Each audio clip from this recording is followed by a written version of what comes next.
को अमिताभ बच्चन ने कहा कि 25 साल बाद उनका नाम जो है बोफोर्स से क्लियर हुआ है। दरअसल ये पूरा बोफोर्स का जिन जो है एक बार फिर से बाहर आता दिख रहा है और इस बार जो है स्टेन लिंडस्ट्रोम ने जो इंटरव्यू दिया है उसके बाद ये खुलासा हुआ। दो बड़े खुलासे हुए हैं, एक तो कि राजीव गांधी के खिलाफ बोफोर्स की दलाली में कोई सबूत नहीं मिले थे और दूसरा जो अमिताभ बच्चन का नाम घसीटा गया था उस पर भी सफाई दी गई है और कहा गया है कि अमिताभ बच्चन का नाम जो है बाद में उसमें ऐड किया गया था और निश्चित रूप से इससे राहत की सांस ली है। और अमिताभ ने अभी एक संवाददाता सम्मेलन करके कहा है कि उन्हें 25 साल बाद इस बात के लिए राहत मिली है कि आखिरकार उनका नाम इस बोफोर्स घोटाले से क्लियर हुआ।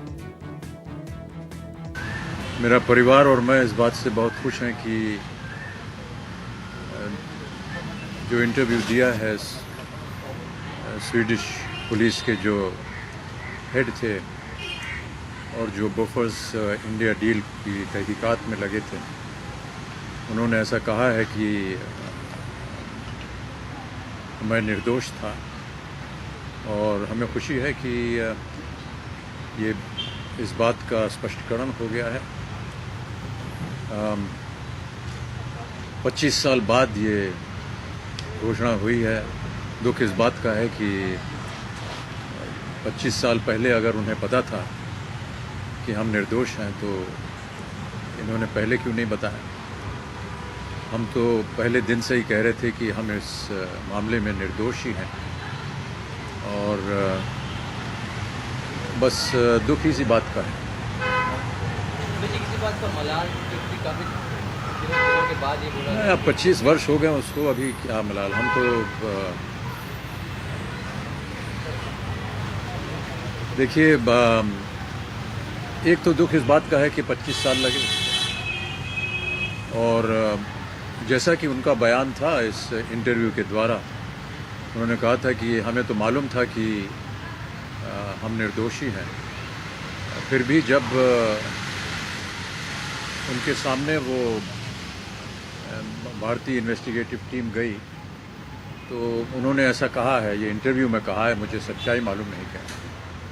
उन्होंने कहा कि हमारा जो नाम था वो प्लांट किया गया था जानबूझ करके। अब इसके आगे मैं क्या कहूँ। मुझे खेद बस एक ही बात का है कि 25 सालों तक हमें इस बदनामी और बेइज्जती के साथ रहना पड़ा। हम लोग तो उस ज़माने में थोड़े से और जवान थे तो इसको सह लिया और उसके साथ लड़े भी। हम कोर्ट कचहरी गए विलायत में, लेकिन माँ बाबूजी के लिए दुख होता है क्योंकि अब वो हमारे साथ नहीं है और उनके मन में एक जो क्लेश था उनके मन में, वो उनके जीते जी हम सफाई नहीं दे पाए, ना ही उनको हम ये बता पाए कि हम कह तो दिया था कि हम निर्दोष हैं, लेकिन यदि आज वो जीवित होते तो बहुत खुश होते। कहा कि जो 25 साल गए उनको कोई लौटा नहीं सकता।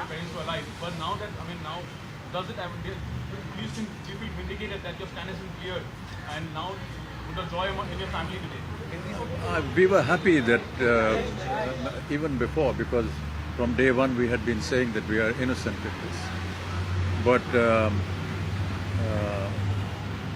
for now to have a clarification from the very authorities that were looking into the investigation is, yes, a kind of indication, but I guess this is the way the world functions, so you can't do anything. दया जी ने कहा था कि 25 साल कौन लौटाएंगे हमारे, तो क्या आप कहेंगे इस 25 सालों के बाद किसी तरह की कॉम्पेंसेशन की उम्मीद करते हैं आप? नहीं, क्या कॉम्पेंसेशन होगा? जो जो जीवन बीत गया उसको आप कॉम्पेंसेट नहीं कर पाए। भारतीय राजनीति में ध्यान भटकाने का एक पुराना सिलसिला है, उनकी तरीके हैं। आपको लगता है कि आपको स्केप बोर्ड बनाया गया? अब इसके ऊपर मैं क्या कह सकता हूँ। अब ये तो जिसने फंसाया वो जाने। अच्छा सर, क्या आप सक्रिय राजनीति में अब वापस आना चाहेंगे? क्योंकि अब एक लेकिन सर उसका मलाल है कि इस तरह के बदलों में दाग की वजह से आपको, जबकि वो नहीं, ये गलत बात है। बोफोर्स की वजह से मैंने अपना इस्तीफा नहीं दिया था। मुझे राजनीति आती नहीं थी। और ना आ जाती। और मैंने उस ज़माने में इसीलिए छोड़ा था क्योंकि मुझे राजनीति आती नहीं। वो तो इत्तेफाक से उसके कुछ दिनों बाद ये बोफोर्स की बात निकली तो लोगों ने ऐसा अनुमान लगाया कि शायद मैं ये बोफोर्स के मामले से पीड़ित होकर के मैंने इस्तीफ़ा दिया, लेकिन ऐसा नहीं था। मैंने बहुत पहले ही पार्टी को अपना इस्तीफ़ा दे दिया। Do you have the NDTV Profit app? All the markets, all the news in your own homemade, ready-made portfolio available there for you. We will right now answer what you should sell, what you should buy when markets are down. Download at ndtvprofit.com/apps. Get the best app from the channel you trust.